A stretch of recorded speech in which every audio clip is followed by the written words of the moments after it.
Guys, welcome back to the 10-8 Fightcast. Trevor and Dylan here breaking down 2 weeks of UFC results. It's been a while since you last saw us, but we're going to be catching you guys up on all the results from the last 2 weeks as far as that goes. And there's also some upcoming fights this weekend to talk about for sure between the UFC and some local fights going on. Friends of the show fighting on Conflict MMA 55 in Charleston. Trevor and I will not be on this weekend's show, but we're still going to talk about it. We've been banned from Charleston. We can't be within 10 feet of public horse transportation. We got a little too crazy last time. Yeah. Our apologies to the Horse Farriers Union down in... To Carrot the Clydesdale and Mr. Haystack the Clydesdale. We're sorry. But... since we've been gone, there is a new undisputed lightweight champion in Islam Makhachev. And I'm still recovering from that. The Dagestani era continues. It just rolls on. It just keeps going. And it was one of those things that, everyone was talking about where we're so used to hearing people say, this person is this good, and we're all like, yeah, sure, okay. But in, all the guys from Khabib's camp, all the Dagestani guys, everyone... top to bottom, big and small, that camp has said Islam is the guy. And you've been hearing it for years, and there's nothing extremely braggadocious. It's just the truth. They're like, he will be the next Khabib, and that's it. Yeah. And and I feel like we all kind of didn't see that because Islam, he has that one loss, and was it Hooker that beat him? Or no. He ran through Hooker. I think it was his second or third fight. He got knocked out. He just came forward and got knocked out. Yeah. And I think we're all kind of like, well, that would never happen to Khabib. But that made Islam take that switch into being the better wrestler. And I'll say this: when you see them, when you saw Charles, or when I saw Charles tap, it was the feeling. It happened so quick. The knockdown to the submission, and it was like seeing your dog get run over as a kid. You're just like, what the fuck? Well, he really took Charles out of his game. Charles wasn't doing any of the stuff that he normally does that he finds so much success with, like the teep to the body from Charles, which I thought would be a big tool. Islam looked phenomenal on the feet, for his counter striking.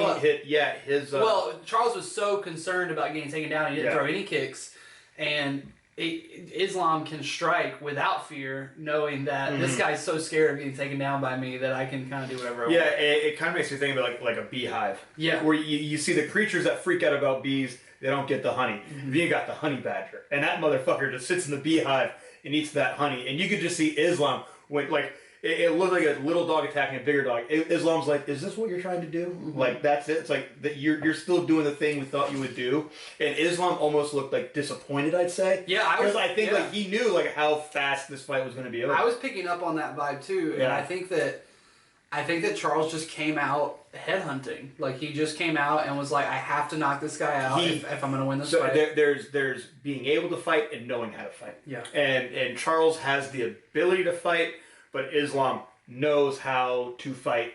He knows how to look at a game plan, how to look at people, where Charles still comes from that background of hey, we're getting into this fight by fighting. Where Islam's I'm going to keep my pressure, my composure, and Islam looked at forward pressure and defense to lead in, and it just made it Charles Oliveira just looked like asteroids bouncing off a force field, man. Yeah, he really didn't even have time to get going in the fight before. And as soon as it touched the ground, it was over. It was there was basically no jiu-jitsu or wrestling. Dropped him, dove right into a body lock, and then passed it on to the arm triangle, and flawless victory. Yeah. So I'm sure that it's been talked about to death by now because we're a week behind, but Volkanovski is the confirmed next opponent. And I can't... It's gonna be even more one-sided. I was gonna say I can't think of an easier fight for them to find for him than Volkanovski. I mean, even when we saw, we watched the fight together. Yeah, and when we saw Islam and Volkanovski in the cage together, we're just like, oh my god! Islam's massive. It looks like a JV versus a varsity. Islam's already kind of a size bully at 55, just like Khabib was. There's no chance we ever see either of those guys fight at 170.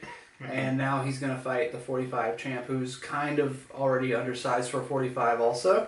So it's tough, man. I definitely think that Islam should be favored in that matchup, and it should be a heavy favorite. If Volkanovski can if Volkanovski can pull off that upset, it would be one of the biggest upsets in UFC history, despite him being pound for pound number one and the 45-pound champ already. If Volk comes out with that inside leg he likes to throw, I got a feeling Islam will just blast him. Not blast double, but I mean he just will. I saw a post. I saw a post that was liked by Poirier. It wasn't Poirier. He didn't make this tweet, but he liked it, and that's why it appeared on my feed. And it was like, just for the record, Volkanovski has not cleared out 145. What do you think about? Do you think he has, or do you think he hasn't? So who made that tweet? Just some guy. Just some rando guy said that, but Poirier liked it, and he's in the 55 division, obviously. No, 45's at that point where you need the 45 guy to have that time down by going up a weight class, so other 45ers can rise up. And I'm trying to think who at 45. It's Arnold Allen. Well, is now, but back then, yeah. Well, honestly, man, after this fight, and we'll get into that one, I guess. Arnold Allen is the fucking dude, but I think that he needs to still fight someone like a Holloway. Well, yeah, that's because Ortega. That's because of how things went. Yeah. If he would have dusted Qatar, he would have had a great. But with how Qatar's been up and down at the top 5, Qatar is looking like, and I'm such a fucking normie. Someone like Qatar has become like the top 5 gatekeeper. It looks like. Who there's that people saying it's a questionable decision, but he fought Emmett. I guess people are saying Emmett is the number 1 contender.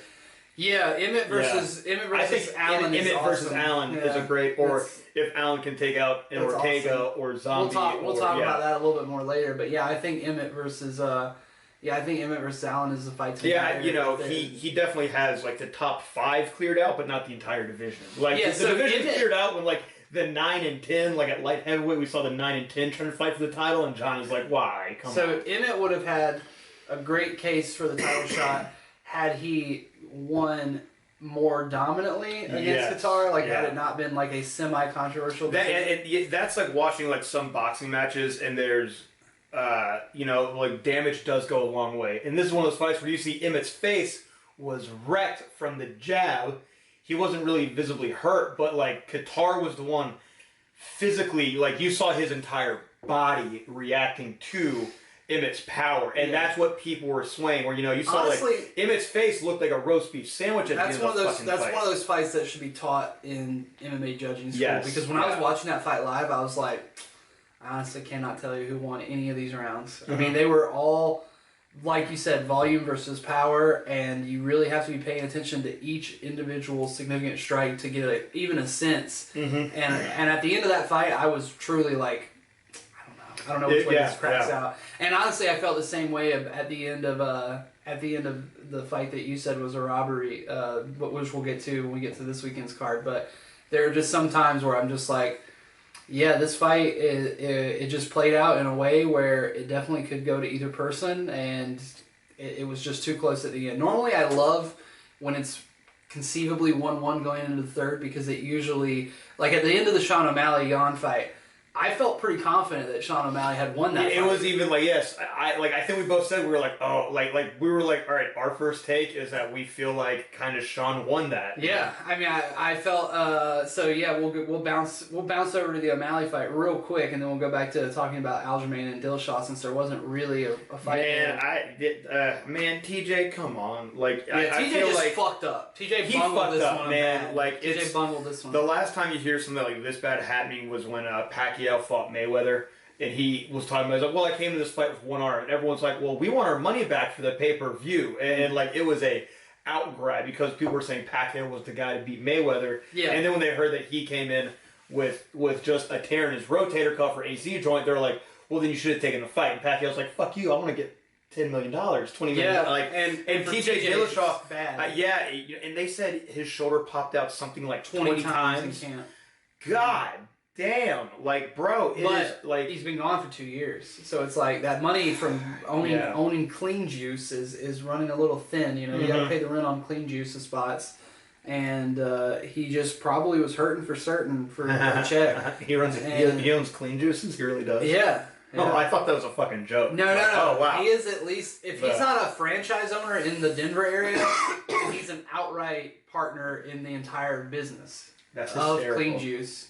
That is And fucking there's hysterical. one in North Hills if you're in Raleigh and you want to try Yeah. some TJ Dillashaw Clean Juice. Yeah, but I was listening to this interview with Snake in the grass shot. I think it's not Robbie Fox. It's the other guy. It is Robbie Fox. Robbie Fox from Barstool was interviewing Dana, and one thing I've talked a lot of shit about the Barstool MMA guys or like the YouTube Nelk MMA guys, but specifically Robbie Fox and Spinning Backpicks, they're good because they get that same level of access to Dana that the Nelk guys do, but they'll actually ask him interesting questions. I didn't know what a Nelk was until like a couple weeks ago. I have no idea how those guys got. I think aren't those like Dana White's kids? buddies or I'm something? literally just under the impression that either what happened there was Dana saw their videos and was like, I'm a fan of these guys. You know, So they're he just pulled self-made millionaires. He pulled the Steve Buscemi like, "Hey, cool kids! Like, here's the." I think it was a how do you do, fellow kids. He saw that Yeah, they how you were do, fellow kids, I think yeah. that he just This saw. will get the hip, trendy 20 to 30-year-old. I mean, he saw on demographic. YouTube that he saw that YouTube was getting into the fight space, and nobody's getting into the fight space quite like Logan Paul and Jake Paul. So you can't really go for them. The Nelk guys, specifically this guy Steve Will Do It is his name. They were pretty famous, and they're mostly famous for exorbitantly fast chugging alcohol abilities. So this guy Steve made his brand basically is him cracking seals on We liquor fucking bottles. suck as yeah. a nation. This Suck guy as a nation. specifically Jesus sucks, right? Christ. This guy specifically sucks. But yeah, he became like a multi-millionaire chugging alcohol, and then when he got He used hooked to up date with Lana UFC, Rhodes. He used to date like some famous porn star. He's like, "Oh no, I went wrong." It's like it's just a porn star. yeah, that's your first misstep. Yeah. But then they're like Mr. Beast, but for college frat boys. You Yeah. know, like college, frat guys that drink. But Robbie Fox was talking to Dana about TJ and asking him some actually like interesting questions. He also was like one of the first people to ask him about Conor not being tested in a year, and he was like, asked him this like question about TJ's legacy. Like, do you think TJ's legacy is going to be overshadowed completely by this whole PED thing? And Dana's answer was like the same as mine on the podcast, which is like, it's going to depend a lot on how he does against Aljo. How he looks against Aljo definitely will determine it for a lot of people. If we see TJ Dillashaw looking like Steve Martin in The Jerk with his chair and a thermos in a couple years, we'll see why. Because And Dana was like, me, however, no, I don't think for me, it doesn't affect how I feel about TJ's legacy at all.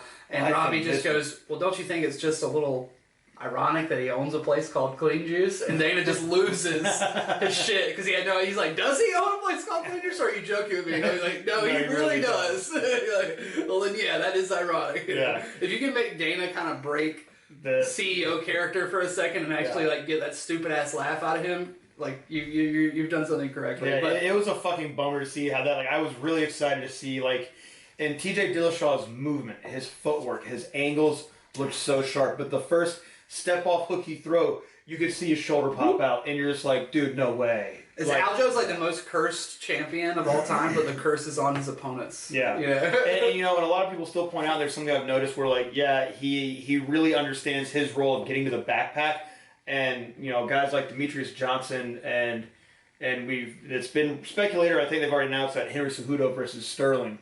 That's not official. Is it not official yet? It's just a rumor. Yeah. Yeah. Aljo's like, I'm not fighting this guy.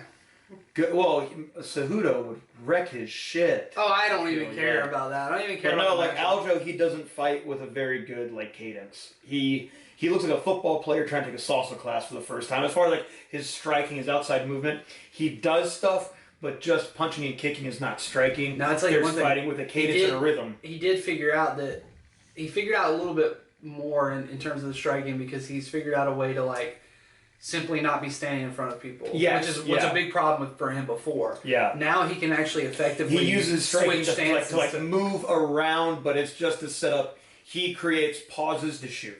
And that's his well. And I'm like, you know what? But that goes hey, back for to a wrestler, you still have to use that striking to set up. He doesn't. I don't think if you put boxing gloves on him and shin guards and you see him spar with a kickboxer, he's gonna. It goes not back to able what to you were do. saying last night about the single leg and switch stancing and how vital it is to be able to step off in two different directions and open up those angles. Yeah, he's slowly developing the basics of what you need, but you can tell there's no rhyme or reason for what he's doing. His striking is just to be able to like create an angle or to close space. It's not to actually like where TJ Dillashaw is someone that developed actually striking to create entries.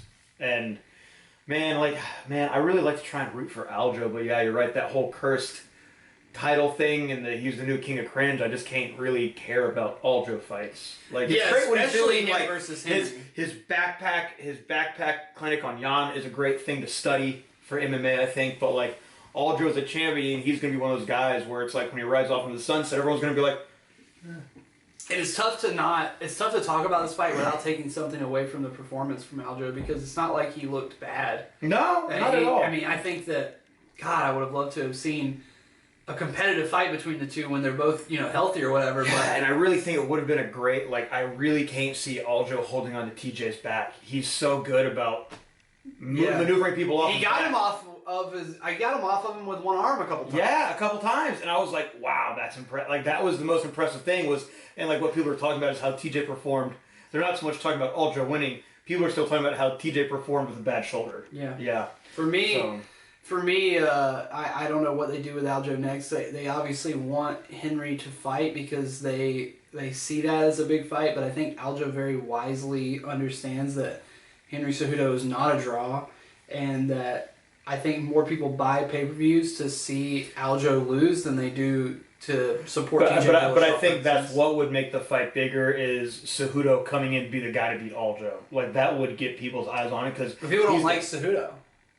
I mean, people. That's a big thing. It's like, oh damn! If he wins, we're gonna have Henry Cejudo as champion. It's like when GSP comes back and takes. Well, it's like when Pina fought Nunes for the second time. Yeah. It's like we want to root for Amanda or we don't want to root for Amanda because she's been so dominant. It would be nice to see something different in this division after all this time. But we also don't want to root for Juliana because then Juliana will be the champion and we'll have to listen to her all the time and hear her on the desk and all that stuff. And I think that it's a similar kind of situation with Cejudo where it's like I think there are a lot of people who appreciate Cejudo and his athletic ability, but he cannot get out of his own way when it comes to that persona is good, but only if you're either constantly raising the level or if you're actually entertaining people. Mm-hmm. Whereas Conor actually could entertain people with his act and his shtick, and that's why it was allowed to continue and was quote unquote charming as it was, even though he was very problematic. Even in those early days, he was late to press conferences, all this stuff. People thought it was funny, so they didn't care. And then Colby, it's not necessarily that people think it's so funny or entertaining, but he can constantly raise the level and be more scandalous, more outspoken, more crazy, more brash, more whatever. And Cejudo, he can't fully commit to doing something that will be completely unlikable. He has to do it in a certain way where it's only bragging on himself. He's only a self-believer. He doesn't try to put anybody else down. So he can't go full bad guy. Yeah. So it's always weird. And everything I hear about Cejudo, how he talks about his mindset, his preparation, how he runs through his mental Rolodex for his 6 categories of fighting. If he would just dive into being the Olympic athlete that he is, and the genius of fighting that he kind of is, that we don't want to admit, but he's a phenomenal coach as well. I feel if he would just dive into that, making wrestling into a martial arts side of it, he could have been a bit more famous, or fan friendly. Even to this day now, but back then especially, I had never seen somebody get better at MMA in such a short amount of time as when he fought Demetrius the first time and when he fought Demetrius the second time. It was completely a different guy in there. A completely different guy. Yeah. I remember when he fought... And even his fights, in between, his Wilson Hayes fight, they were who's this karate expert? Joey B. When he fought Joey B, he came in. That was the first time he came with that bladed karate stance and started fighting. I was like, damn, this guy is reinventing himself. He did it in between each fight. He was fighting a different way. It's and I wish that people would dive into that because that's what polarized GSP. Besides not his childhood history, but Cejudo has a rich history of combat sports and life, and he just wanted that king of cringe thing because he came in at the tail end of the McGregor. He has so many achievements he has so many achievements in combat sports that dethroning Mighty Mouse after a 12-year title reign is like the last thing people really mention about him. Mm-hmm. But like, he did that, which was impossible. You know, Yeah. he beat the guy who beat Anderson Silva's record, essentially, or whatever. And I felt differently about the result of that fight than I did about the O'Malley fight. I guess now is a good time for us to talk about O'Malley. So we briefly mentioned earlier that, you know, we watched the O'Malley and Jan fight together, and there was a, you know, significant group of people with us. But I think that, you know, a lot of times when I'm watching fights, if I don't hear it from you, I kind of just don't even register it in my brain as far as like what other people think about the result. I think there was like one or two people with us, like maybe Cricket or somebody else that thought Jan won.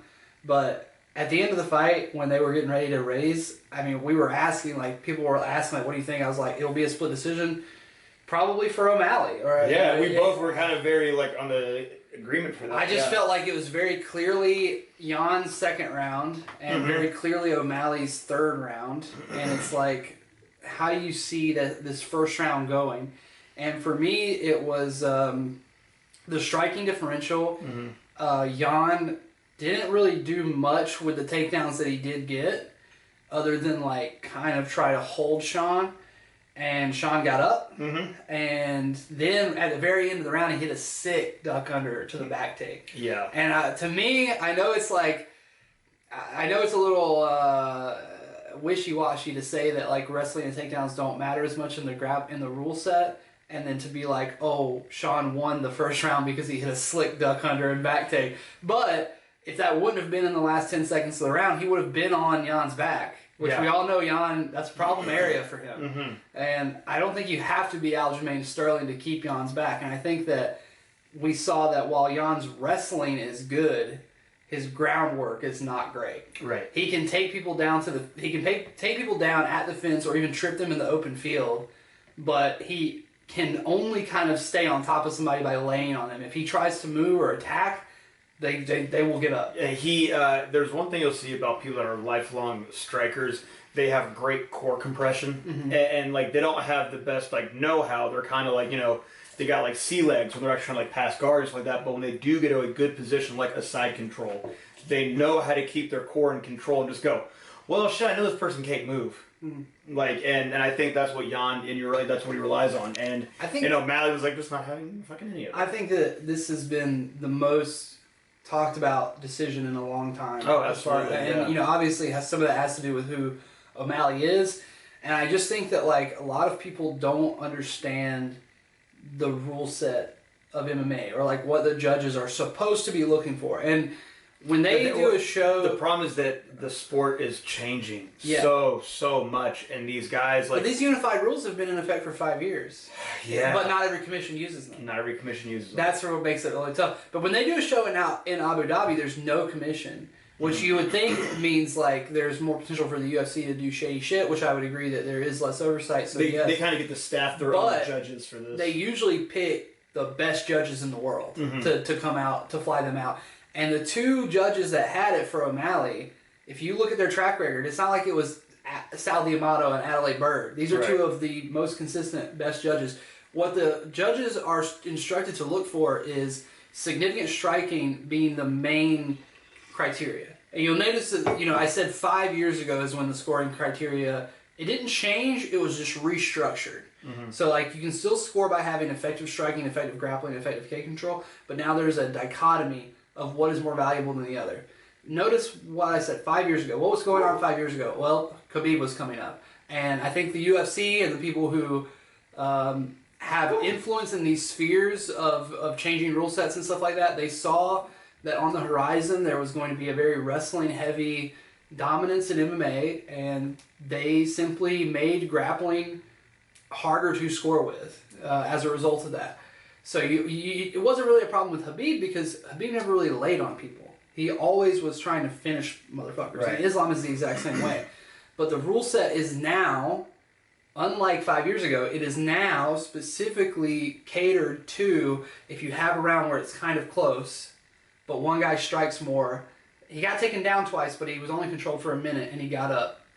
that guy who got taken down is going to win the round. Yeah. They look at control time and not much of the takedown. And as a grappler, I hate it. I mean, as a grappler, Ziggler, me and Coach Ziggler were talking about this and on Facebook, and I know Kevin Satterfield felt the same way, and they were just like, well, I guess takedowns and grappling just don't matter anymore in the UFC. And it's like, no, they don't really. They're trying to deprioritize those things. They're trying to have a rule set that caters towards more exciting fights. Have you heard like the arguments about sweeps in Muay Thai in the U.S.? Yeah, we've talked about this. We've talked about that, and it's like that same thing. Everyone's kind of like the people that are better at takedowns are going to be upset that that's not counted. The people that are better at sweeps are upset that they're not winning the entire fight from sweeps. Yeah, and you're just like, I feel like it is that the takedowns need to count along that same wave like you would with a high school wrestling match.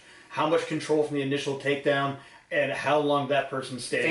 Damage. Like, and it's like that takedown could count because you created control off of it. In the UFC, damage is the name of the game. Mm-hmm. In one championship, the rules are very different, and I would say that the rule set in one championship is more way more like Pride was. Way more fucked up. And this one is easier to understand for casual people than the old one was. It's like, okay, they're looking for damage first and foremost. And then if damage is equal, they start looking at other stuff. It's very easy to break down when you look at it from that perspective. I think Luke Thomas had the best little short video on it. He just put a short little video on his Instagram the day after the fight.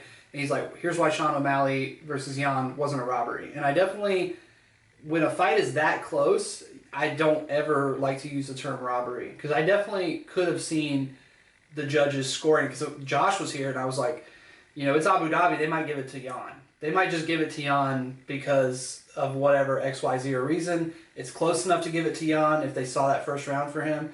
And it just, to me, it came down to how that first round was scored in your mind. It's like the classic argument that we have all the time about, like, does a judge value leg kicks? Do they understand what a leg kick is, what it feels like? And well, it's also recognizing when a strike lands and when a strike does damage. Yeah, and does a judge look at a grappling scenario and see what Jan was doing and think to himself, this guy's inflicting a lot of damage and controlling the fight? No, he doesn't think that. He sees a guy tackling and then Sean getting up and then proceeding to do damage. If there's no damage in that interim, then they're not going to get scored. Yeah. And I think that's what a lot of people just don't really understand when they're like watching a fight. And also part of it goes into the fact that they want Sean to lose. So no matter what the result is, unless Sean finishes him, they're going to be like, oh, it was robbery, it was rigged, etc., etc. So, but as far as what they do with Sean next, he was saying he wants Chito Vera. He was saying he wants the belt, but now there's a little bit of weirdness going on. I think that him versus Aljamain. I'd like to see Aljo versus Volkanovski instead of Volkanovski versus Islam. God damn, wouldn't that be awesome? Yeah, that'd be great to fucking see. And Aljo's big enough to go up to 45 and still be a handful. He is, and they're almost the same height, him and Volk. Mm-hmm. No, Aljo's taller. He's like 5'8". You're counting the house party haircut, maybe a little bit. No, I'm just kidding. I think that standing next to each other, there's not that big of a difference between the two. But there's also Merab. Merab is just in the fucking wings, He can't fight Aljo, so they got to find a fight for him. Mm-hmm. And it's like, if people think that Sean has shitty grappling. Hell, he'll find out against Merab. Jeez, yeah, but I think the UFC will protect him from Merab. They don't want him to fight Merab. Yeah, I could see Chito versus Merab happening before Suga and Merab. Now, if they want to get rid of Chito, that's how they do it. Mm-hmm. They're like, get the fuck out of here. But Chito's really popular. I mean, I don't see people love Chito. I don't see them wanting to get rid of Chito, but I definitely don't think that. I think they're kind of relieved. He's like one of the realest motherfuckers on the roster right now. Definitely. And I think they're kind of relieved that Merab and Aljo are teammates because they don't want. They really don't want a guy like Merab as champion who's like Aljo but scary, like worse. And Merab knows like he is younger than Aljo, so he has time to stay just in that top 5 and just keep getting better. But you see what I'm saying about their skill sets being similar, but Merab's being more deadly? Oh yeah. Like if you don't want to fight Aljo because of his annoying skill set, Merab is like that times 50 because not only does he have all that stuff that Aljo has, but he can also take you down. Yes. Very well. Sorry. Christ be with you. Speaking of Christ, Benil Dariush resurrected from the dead Dad bod and Jesus. came back once again and had an incredible showing against Mateus Gamrot. Good little first round, but after that, it just became the Benil Dariush show. Yep. And you and me were watching this fight like incredibly impressed with Dariush. Yeah. Like, I mean, how do you not? How are you that? How do you fucking not good? have him as the next guy at 55? Yes, Like, yeah. I get wanting to do Volkanovski because it's champ versus champ, pound for pound versus pound for pound or whatever, but man, Dariush now 22-4-1 with a majority of those coming in the UFC, unlike a lot of guys. But when I look at Dariush, I see a guy very similar to Charles Oliveira. That, it's like, well, that might be a reason why they don't want to do this right now, is because they don't want to have another guy who's been in the UFC for more than 10 years lose to Islam. Yeah. Or fight Islam again. Let's give him something new, something that people haven't seen before. So at 55, with Poirier and Chandler being paired up, I'm like, what do you do with Dariush now? Yeah. I think he just waits.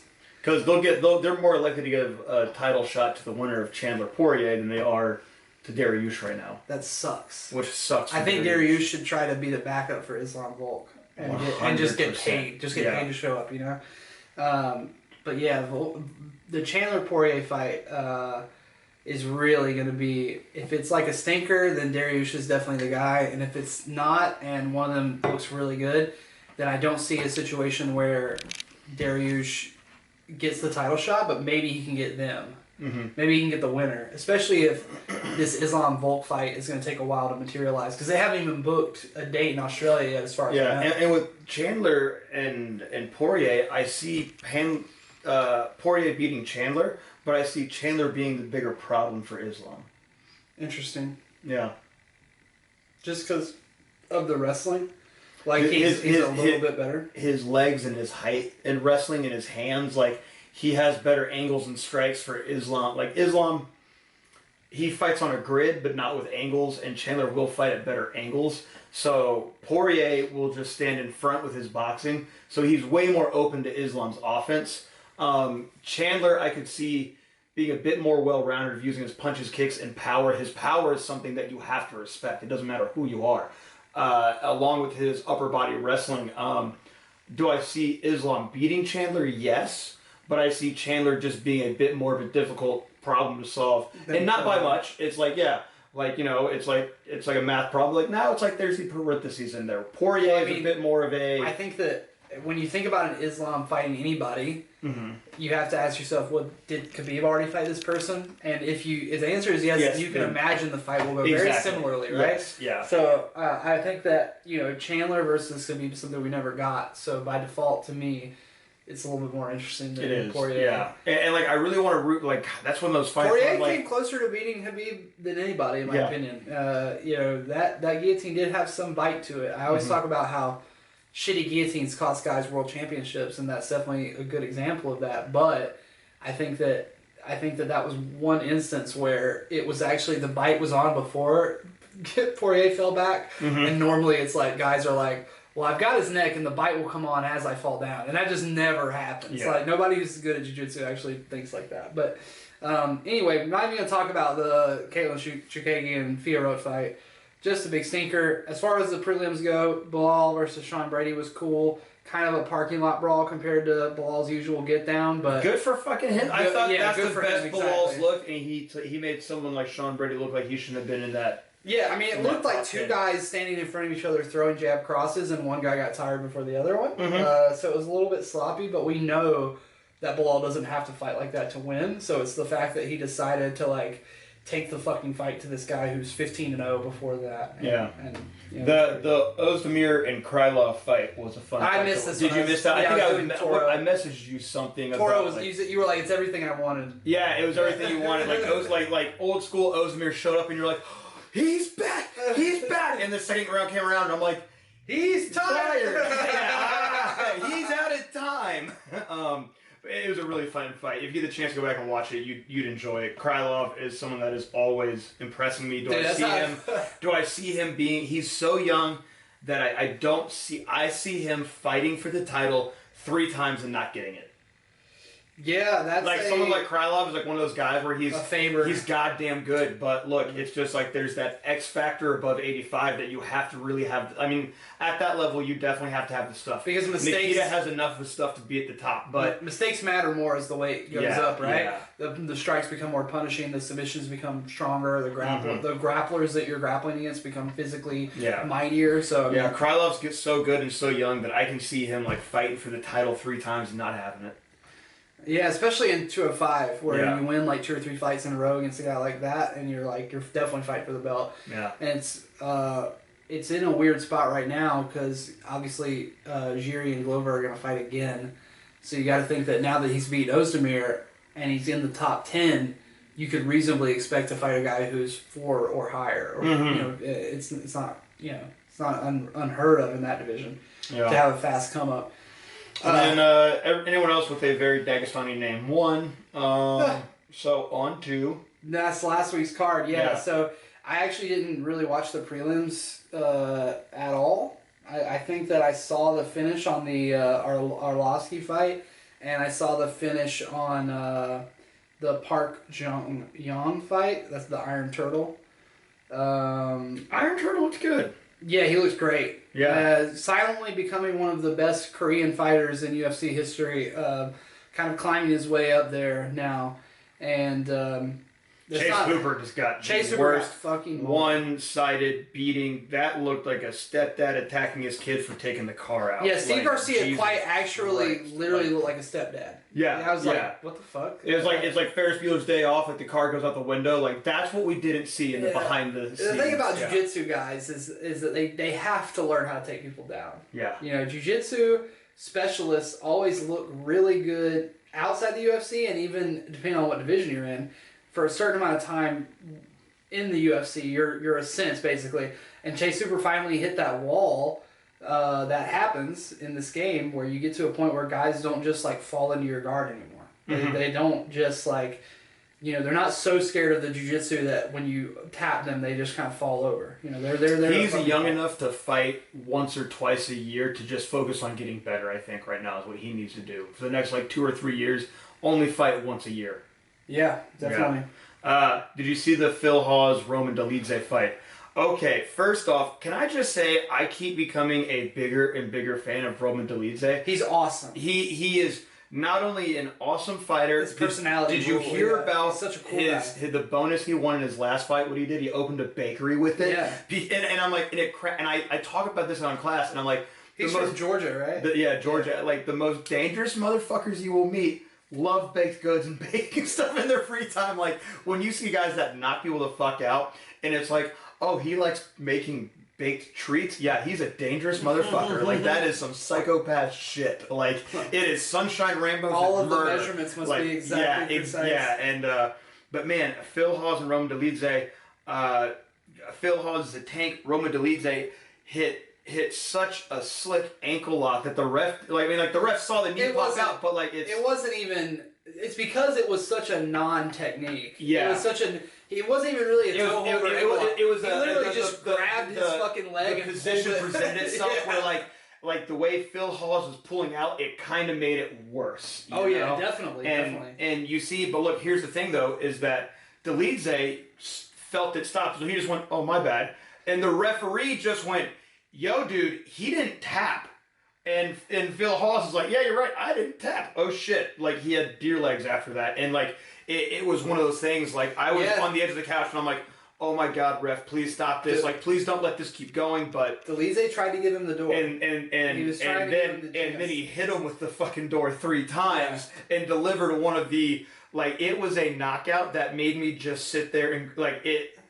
I love MMA because it just gives you those knockouts where you'll be by yourself and you're, oh, like that was the knockout that it was when you saw him just hit his head bobble off the 3-piece and he collapsed and you know, like Dolidze was like, you can stop, you're putting yourself by the wall. I'm sorry, man. I have to run a bakery. I got a bakery. I got something in the fucking oven, man. I gotta go. I gotta man. pay for this I gotta active go. dry Yeah. yeast.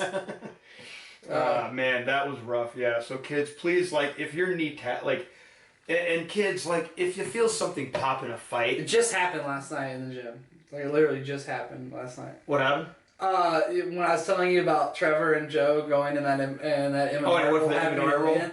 And I was just like, Joe, just tap if you feel pressure. And then, and suddenly he's just like yelping. And then I'm like, what happened? He's like, I just felt a pop. And I'm like, dude, I just told you. Yeah. I told you, like, while it was happening to just tap. And you did it, you know. I can't help you anymore. Trevor Logan hitting the Imanari roll. Yeah. Don't get me started on that. Going back into this card. The Jacoby Roundtree. Now, have you seen the numbers on this fight? So right before the show, you said that was a huge fucking robbery, and I was like, man, did I just not watch that fight as accurately as I thought I did? But then I've been thinking about it since then, and I just want to, hear your thoughts. I'll say this: it looked like a downright one-sided kickboxing match. For every couple chances that Khalil Roundtree would step forward from power shots, Jacoby would get all the control back because he is just that much more of an educated striker. And let's just look at the numbers real quick. And when you even see the numbers, like you look at, we were talking about Qatar and Emmett earlier. That was a way closer fight than what this was. And that was also one of those rare cases where the person that got hit more won. Where this is one of those fights where Homeboy got outstruck so goddamn bad, there's no way they should have given him a fight. Where, let's look at this. Total strikes thrown from Jacoby, 257. 122 landed. Now, Khalil Roundtree threw 241. 88 landed. Mm-hmm. All right, significant strikes landed. For Jacoby, 120 out of 255. And now when you look at like significant total strikes, like these motherfuckers just threw at each other the whole time. Because like the significant strikes and total strikes are almost identical. And that's one of those things of like these guys are like there's no feeling out shots. Like everything they're throwing is to try and fuck each other's day up. Yeah. Jacoby just had a bit of a black eye and that was it. Like but significant strikes landed. Jacoby 120 of 255. Khalil Roundtree 85 of 237. Takedowns 0 out of 3 for Jacoby, none attempted for Khalil. Like Khalil was even on the back pedal the whole time. Like there's that rare thing that happens sometimes of like if you're a good enough counter fighter and you're creating damage, like O'Malley can create damage on the back pedal. And that's what made that Jan fight such a nail biter. Where this fight, Khalil was backing up and he's like, I can't punch off my heels at all. Where Jacoby is someone that will be on the back pedal on his toes. Like Jacoby was hitting forward, back, left, right. Khalil was only hitting forward. Then Jacoby was like, okay, cool, now we're back over here. And he had the middle back every time. And it was one of those where, from my experience of watching, from being around striking for so long, it was a hands down one-sided fight. And I think it goes down to like when you see like, I don't know, 2 black belts and a gi go, and I'm like, I don't know what the fuck's happening. You're like, it's very close. And I'm like, they've been sitting in guard the whole time. Yeah. But one guy's pulling more this way, and this guy's pulling more this way, and the ref goes, well, I guess this guy won. Like, this to me was a very, very clear cut for Dustin Jacoby, and you saw a lot of people going, "That's fucking." I agree. I did see a lot of people disagreeing with the decision. To me, when I was watching it live, I thought it was closer going into the decision. I wasn't confident that Khalil had won. Khalil had his best moments of pressure in the third round. Yeah, but like that, I was confident that Sean had won. I was confident O'Malley had won.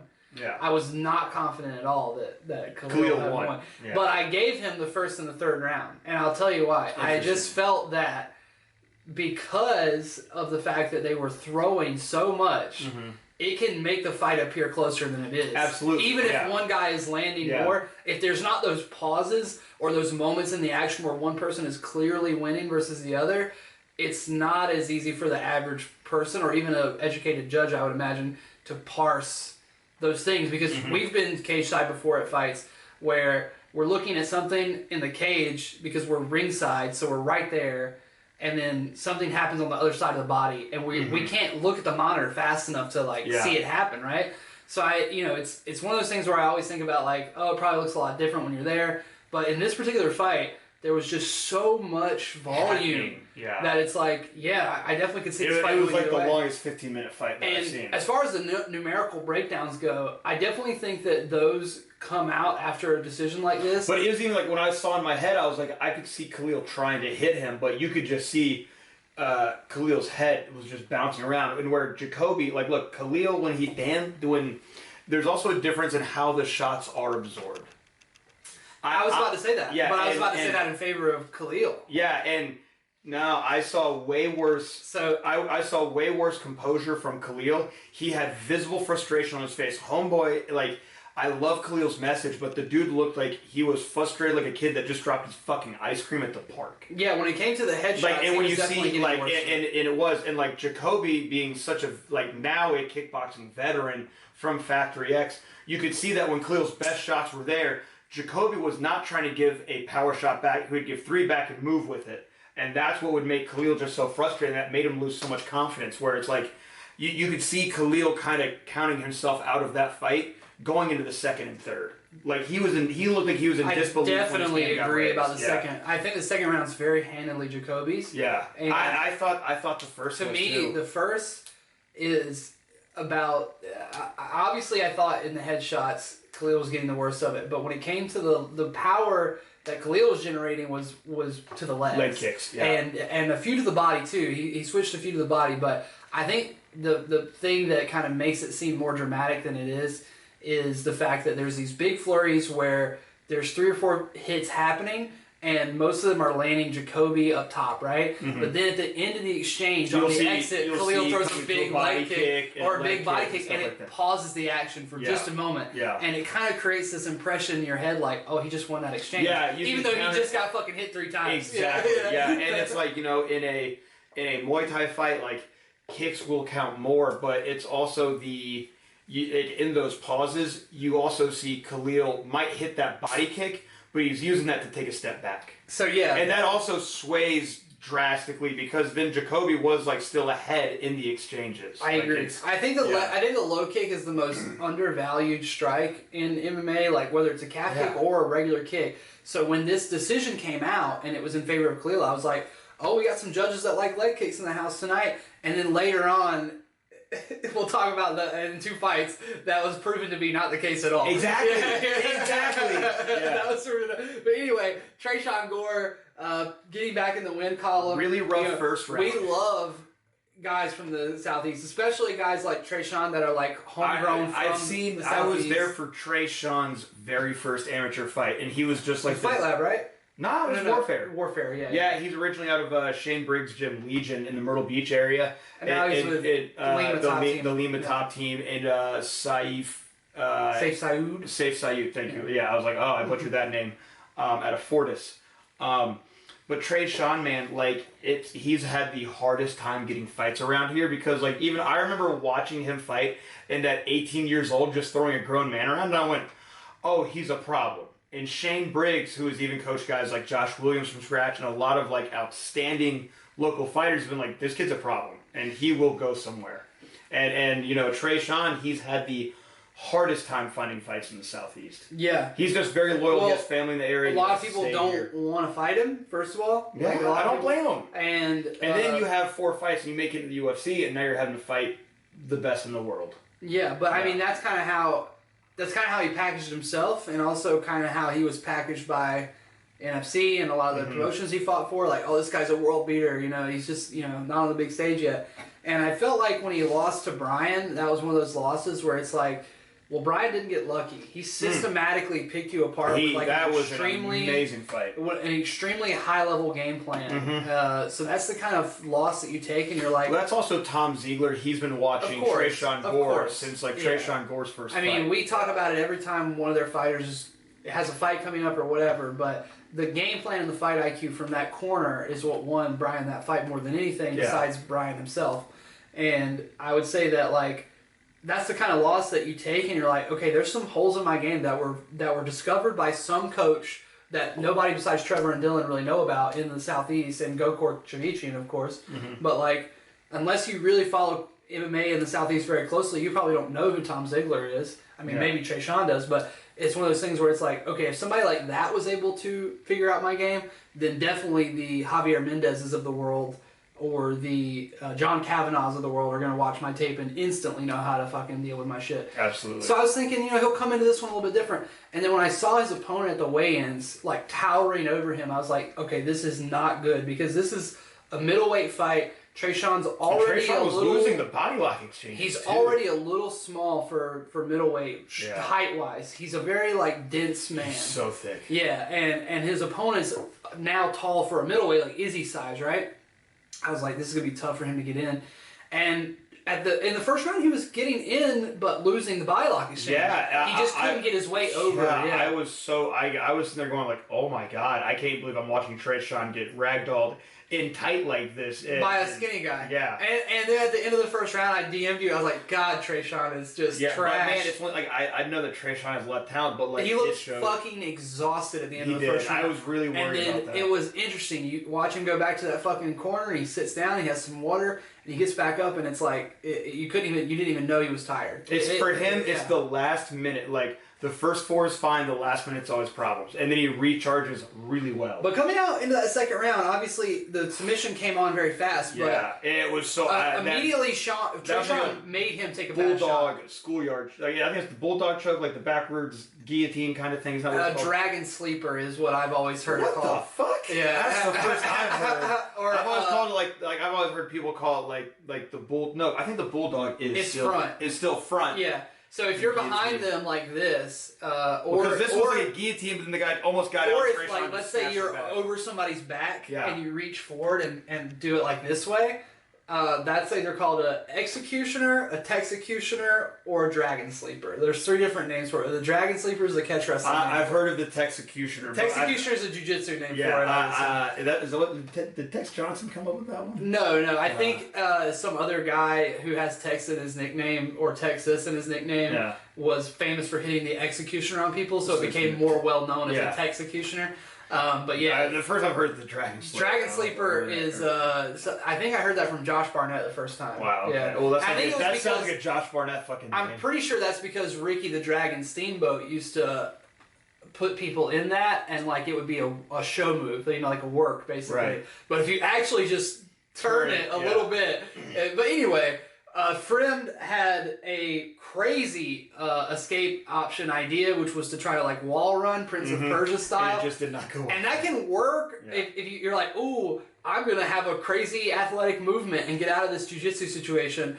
There's one thing you got to take in mind for that if you're not going against the jiu-jitsu black belt. Is what if the other guy is more athletic than I am? Yes. And Trayshawn Gore is definitely more athletic. He won the athletic game right there. Than 99% of the people in the UFC who are already high-level athletes. Yeah. And he just like fucking yanked him. It looked like he was trying to pull a treat out of a dog's mouth, man. Like I was like, God damn. Whatever height Josh Friend was before that fight, he's 2 inches taller now. Yes. Yeah. Because Trayshawn gave him a free fucking adjustment. Yeah. And I was happy to see Trayshawn win, and especially win so emphatically with such an impressive finish, because it's like they're clearly. It was great timing with like Dana White sharing the message of why he does this, and then this happening. I was like, man, his stock is just going up. And this was clearly a make it or break it type of fight. You lost 2 in a row now. Get it together, or this could be your last one. I was a little worried to see him coming back like this after that knockout loss, like so quick. But it was one of those like, and the more you're around striking, like. You get hit once like that and you're out cold. Are you out? Yes, but there's no concussion from it. So he was cleared of anything concussive. He had no symptoms. It's literally like, and I've felt it where you get touched and all of a sudden you're just like, yo, what the fuck happened? And like you're just sitting around and it's like you forget like 30 seconds of what happened, but there's no residual effects. Like, I mean, hell, I've been knocked out for like 5 minutes and I was like, oh, I feel fine. I didn't even know I was out. Yeah. And so I'm really glad to see that he is okay from that knockout loss and coming back like that. It was great to see. Yeah. Tim Means and Max Griffin. Wait. Waldo Cortez Acosta versus Jared Vanderaa. This is the fight where I was talking about where Vanderaa slayed murdered his legs. Yeah. And that's why it's like when I was kind of arguing the Jacoby, like in a kickboxing match, the leg kicks definitely count more than punches. In MMA, it's just whatever shot lands the cleanest. See, at the end of this fight, I was very convinced that I kind of felt like Jared had 1 and 2. He had 1 and 2. Yeah, and I thought that Waldo kind of kept coming back in the third. Yeah, he came. Well, I'm sure you've seen it too in the gym. But if you're like a lifelong Muay Thai guy, you can kick somebody in the legs all day with no shin guards on. But if you're an MMA fighter who is used to training with shin guards on, and you're in a real fight and you leg kick someone, And Waldo's if you a leg baseball kick- player yeah. who got into MMA, so If his you- legs are like, what the fuck if you is leg this? kick them enough time, your leg will start to hurt too, you know? And I'm sure that's what was happening to Vandera because he kind of took the foot off the gas, so to speak, with that last round. His foot and shin, he landed a lot on Waldo's shin and knees, and that does not feel good after a while. Fuck no, it doesn't. And then after that, I mean, there's not much to say about that fight other than that because that was the story of the fight. Yeah. I thought that because the judges had clearly valued Khalil's leg kicks enough to give him the fight, Yeah. that a fight that was all leg kick damage would surely go to the leg kicker and unanimous, not even a split decision, unanimous, I believe, for Yeah. Waldo Cortez. So he goes 8-0, heavyweight, tough division to go 8-0 in, or to be that young and be 8-0 in, and now that he's beaten Jared Vandera, he's probably going to fight somebody actually super legit, and we all know that now he can't fucking deal with a leg kick. Yeah. So the next guy is really going to kick the piss out of his legs. The Means Griffin fight, the first round started Awesome off fight. it was the most patient we've seen Max Griffin. I think he hurt Tim Means, and that made Tim Means a little gun shy, but still He got wobbled too. Max got wobbled too, but it made I feel like Tim Means got a little cautious, coming to the inside where he loves to shine with elbows and knees, and Max was He looking took that for away from and him. he took that away from him. And Max just stayed patient. He just stayed the younger, more athletic. Yeah, range after fighter. Max got hurt, he became more patient. He got hurt because he got a little impatient Impatient. early. Yeah. Yeah, and I think that Griffin's one of those guys where he can't really get in a fight without getting hit. You remember how in the Mike Perry fight, he was kind of just controlling Mike Perry, kind of trying to corral him, and then Perry fucking cracked him and broke his nose, and then all of a sudden now he's trying to brawl Perry and make it a fight. I think he's just one of those guys that gets woken up when he gets cracked. You know? Yeah. And that's why he's 19-9. You know, that's one of those records that is tough. If but you know how to lull him into a but decision from the first if exchange, you can fight like Max Griffin does, you'll never have trouble finding a fucking job. No, The UFC's not at going all. to keep you around Oh, if you yeah. can win, and you can win in an exciting fight. And I actually thought it was impressive that Means was able to hold on because he got hurt more than once. Yeah, he got hurt really once bad at in the end of first round. Yeah, Real and then in the bad. second he got hurt again, and I was like, surely he's going to go down any second, and he didn't. Then they had Arnold Allen versus Calvin Kattar. Definitely one of the best fights that has been made this year. Ended with a fucking knee explosion again. And I was listening to Jack Slack. And I said, I think that's all she wrote for Calvin's career. I mean, I was listening to Jack Slack earlier, and he was like, they're making really shitty fight cards that have sometimes good fights on them, and then the good fights usually end anticlimactically or just suck, you know. And this is definitely one of those situations where I was really looking forward to this fight because Arnold Allen is my dark horse for this division, or he was. Now he's Yeah. kind of arrived. I mean, I Yeah. feel like Shout this out to isn't. Arnold Allen for giving me tickets to UFC Raleigh, courtesy of Teeny. Oh, really, yeah, that's dope right. dude. Yeah, he didn't have any family in the States, and gave tickets to Teeny and I was like, oh fuck yeah. That's and right. I tagged him in the post, and he was like, oh, glad you enjoyed it. And I'm like, you're my hero. I didn't know what to Brilliant, say. I was mate. like, what do I do? Yeah. Brilliant tickets, mate. So yeah, I love Arnold Allen. I've been following his career since really early on in the Reebok era when I saw him in the UFC embedded for Rory McDonald's fight camps because he's the son of Arnold Allen Sr., who, if you don't know, is just a fucking hilarious bodybuilder from the UK. And, you know, that's probably why Allen looks so fucking Big jacked dude, too. big Yeah. personality, yeah. And Allen's got the mustache. I mean, he's just a good, funny personality too. It's funny, he is he looks like he has borderline Asperger's sometimes, more social. He looks seems- like a beetle almost. Yeah, yeah. but then he still has this deadpan goofy side to him Yeah. that I really admire. Yeah, he has he's not a really overly jokey guy, but then he'll tell a joke in his normal deadpan voice, and because he's delivering it in that monotone deadpan voice, it's funnier. You know? Yeah. He's one of those types of guys, but he's also just an insanely good fighter. I mean, Jack. So good. Jack Slack was saying on the podcast that when he first saw him fight 6 years ago in the UFC, when his first streak started, that he just fought some guy. He literally just fought some guy, and then at some point he just became this insanely quick, technical, laser focused striker. And I thought he was really putting it on Qatar. Before that fight ended, I think that Qatar got really desperate, and that's what created the situation in which he was injured because that first round, Allen was really taking liberties, as Jack Slack says. He walked forward and threw 3 crosses in a row with no jab, nothing else. Just fucking crossed him, walked 2 steps forward, crossed him again, walked 1 step forward and crossed him a 3rd time. And it's like, buddy, you can't just walk up to people and throw 2s only. But he broke the code. Goddamn, he was fast. Yeah. He was so fast that Qatar just couldn't deal with it. And Qatar's nose was fucked up. Qatar's those guys, if you jab a Qatar, he has your game figured out. If you're and That's it's interesting. That might be it. and this is that this is like the MMA striking versus boxing. You know, MMA fighters like, I don't give a fuck. I'm gonna hit. And so I'll say this. This reminds me of like MMA striking years ago. Before Dwayne Ludwig got into MMA, no one knew how to throw a fucking jab in MMA. Dwayne Ludwig is like you see him getting like, he's dropping people with his lead hand. We've never seen that. And boxers like, you mean a jab? Where this is one of those fights. The more you try to box with Kattar traditionally, the more in Kattar's favor you're going to make it. Yeah. Unless you're Max Holloway and you're copying your video game character from UFC 4. But Holloway's made a statement. Yes. Arnold Allen came out and he just went, fuck you, fuck your jab, I'm here to win, and goosh, goosh, goosh. Yeah, we're not boxing, we're fighting. And you see Calvin go from, because he was ready to fight for 5 rounds. Yeah. So is Arnold, but Arnold's establishing his pace. Like, Kattar has an educated 5-round pace.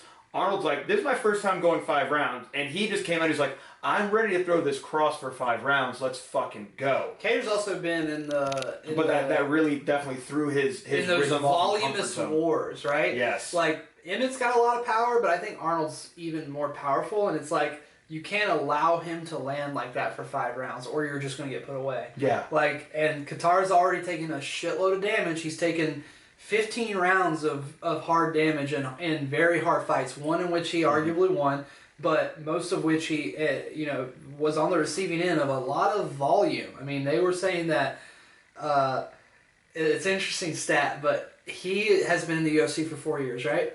He's absorbed something like 2,000 significant strikes. Andrei Arlovsky's been in the UFC since the 90s and has absorbed 1,800.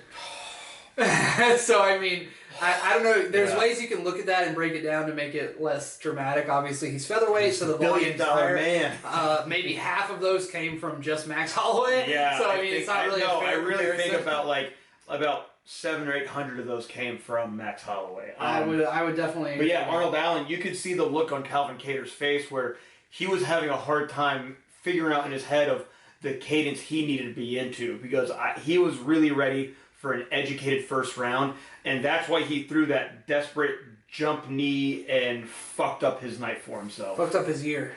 Fucked up his whole career, not just his year. How old's 34? Damn. Yeah, like, he's that's a why, good-looking guy. for someone's been punched that many times, he's doing fucking He's good a for his good-looking age. guy for 34. He just looks like every guy in Boston. But Allen looks significantly older than he is. He's like 26. Yeah, Arnold Allen's 26. Well, that's a dockyard life, man. Yeah, he's Holy 28. shit, He's 28. yeah. But no, and that's why I said, like, have they said how severe the injury is to his knee? Is it ACL? His MRI is today. His MRI is today. It was Tuesday, which was yesterday. Oh, okay. So, yeah, it hasn't been released, but on the post-show, Dr. D, the UFC's infamous doctor, he told Karen Bryant that he thought it was ACL MCL. Yeah, that's tough. At 34, that's tough. I know all too well what it's like at 29 or 28. So it definitely fucking sucked at 28. But I don't know, like Kendall Rusing, the jiu-jitsu black belt female, she blew her ACL. She blew everything out. Yeah. Everything you can physically fuck up in your knee, she fucked up, and she's already like walking around and doing some light training now, and it's like, when you're a lifelong athlete, you bounce back a little bit differently from these things. There's a difference between like, so if you're a she's wrestler, also 22. She's also 22, yeah. And she's also not a high level wrestler. She's a high level. Yes, she is. Okay, okay. She wrestled at high school and stuff like that. But look, there's a difference in like female wrestling and male wrestling. Most women, even smaller women, will shoot like a male heavyweight, where they have good technique but no drive, they have follow through but no explosion. Mm-hmm. Where with striking, you rely on that ACL and MCL so much for those small Especially steps, in boxing, especially for boxers. which is Calvin's biggest strength. Especially, and look, I can tell you this: Kendall Roosing probably cannot get kicked in the leg, like especially after that injury. But she's not worrying about that. What you have to do is like that up, down, left, right of MMA. That ACL is like a fucking like we saw what happened to Mauricio Shogun Hua.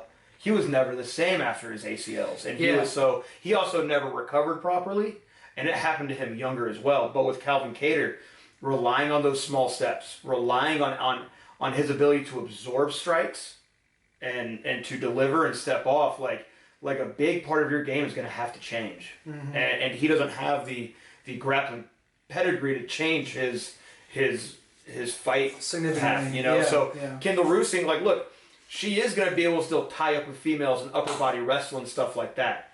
We're not going to see her shooting any low singles or anything like that for a couple years probably. But was she doing much of that anyways before? Like, yeah, she was, right? She's one of those few jiu-jitsu practitioners that I would say that her wrestling is on an equal level. I forgot. She wrestled from like she was a kid. Yeah. And she had her dad's a black belt. She was 9 years old. Yeah. She is best friends with Victoria Vortex, who's like the best female wrestler pound for pound. Yeah. You know, or was for a while in the States, and so I know she has she's done wrestling instructional. Yeah. For BJJ Fanatics even. So I mean. Yeah, she's got better wrestling than most people in jiu-jitsu, period. And with wrestling, you still have the hand fighting and arm drags to help set up to singles and stuff like that, where MMA, definitely. like, you know, it's... you don't have to shoot. You don't have to necessarily... And in MMA, it's more like we were talking about last night with the guys in grappling class. It's like you have to corral people. You can use your striking to corral people into a favorable angle. And if you can't move on that... And Calvin Kattar does such a good job of, like... You hear me talk about like that meta of footwork for MMA where you have to be switching stances to stay off that person's takedown line. Where it was so funny because Kyle's like, oh, you're right in front of me, I'm going to take you down. I'm like, but I'm right here. And he just went, what do I do? And I just went, haha. And I was like, what are you going to do? He's like, I'm going to shoot for a single. I was like, well, okay, shoot. I was like, I'm standing right in front of you. Shoot for that single. And he saw me just step and he just went, fuck, how do I get that single? And you know, that is such a big part of that step left, step right, step back, step off. That your knees take a lot of wear and tear, and man, like that's just a fucking career ender for that age. Yeah, you're man. coming back. You're coming back at least 35 and a half years old. I'll say 36 years old in the second hardest division in the world. In a young man's division. Yeah, definitely. You know what? I say Calvin Kattar, just look at getting into bare knuckle boxing for a couple fights. Fuck, dude. God damn. Oh, dude, he would do. But I would. Okay, Calvin Kattar is one of those guys I would love to see in bare knuckle boxing. I think if you just rolled your eyes.